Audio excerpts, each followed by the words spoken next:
last episode of Tuesday Talks with Pallavi, episode number 4, I spoke about observing actions of others without evaluating or judging them. I shared many examples from daily life to understand how naturally we built in judgment and label in everyday conversations, and the impact of this criticism, the impact of this labeling on others. Nonviolent communication is a process language, not a static generalization. I'll give you an example.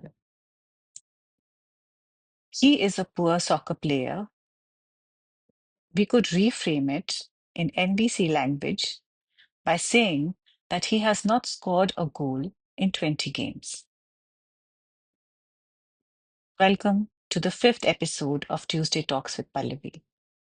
Today, we will talk about expressing how we are feeling and take responsibility for our feelings. There are 87 emotional states, as Brene Brown states in her book, Atlas of the Heart. But our repertoire of calling people names is much more larger than our vocabulary of words for expressing feelings. How does this alienation from our feelings begin? I'll ask a question here. How many of you have grown up hearing the statement, boys don't cry, or boys don't get frightened, or you're a brave girl, you won't cry?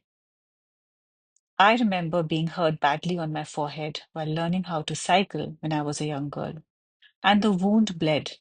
I wanted to scream in pain, but I held back my tears because I wanted to prove to everyone that I was a brave girl. Personally, for me, as a result, growing up and up until now, it is tough sometimes for me to express my feelings, my true feelings, but I'm getting better at it. Think of lawyers, police officers, military personnel, athletes, whose professional codes discourage them from manifesting emotions. In families, the toll is severe when members are unable to communicate with each other. What prevents us from expressing our true feelings? What would happen, for instance, if you admitted being fearful at workplace? Do you think your colleagues would pick on you? Or do you think they would appreciate you expressing vulnerability? What is the cost of hiding one's feelings? Misunderstandings, subjective perceptions, so much more. Now, there is a common confusion generated by the English language in our use of the word feel without actually expressing a feeling. For example, I feel I did not get a fair deal, or I feel that I was cheated. Here, I feel should be replaced with I think, because this is what your thought is, not your feeling.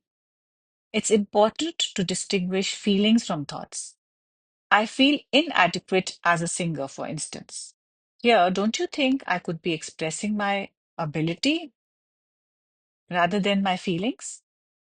As a singer or as a guitar player, I would be expressing my ability to play guitar rather than feelings. Let's reframe it.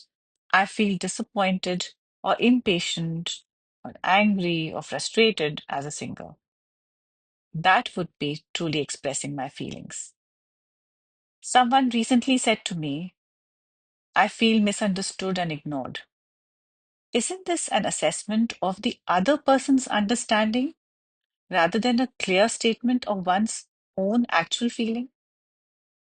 I may be feeling angry, I may be feeling annoyed, hurt, or any other emotion. Why blame it on others? Put it on others. And we do that all the time. Words like good and bad also are too generic. Good could mean so many things. Likewise, bad. Good could mean happy, excited, elated, joyful. Bad could mean unhappy, bored, frustrated. So, it is important to build one's vocab around these words to clearly communicate emotion or feeling.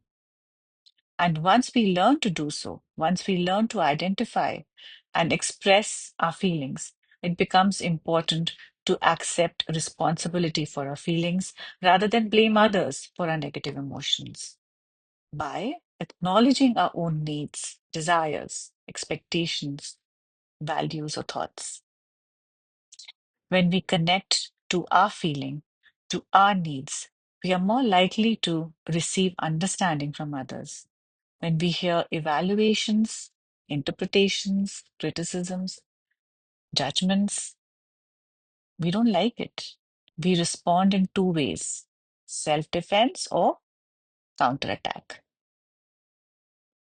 So it is self defeating to express our needs by diagnosing other people's behavior, which means the more directly we connect to our own feelings, to our own needs, the easier it is for others to respond to us compassionately.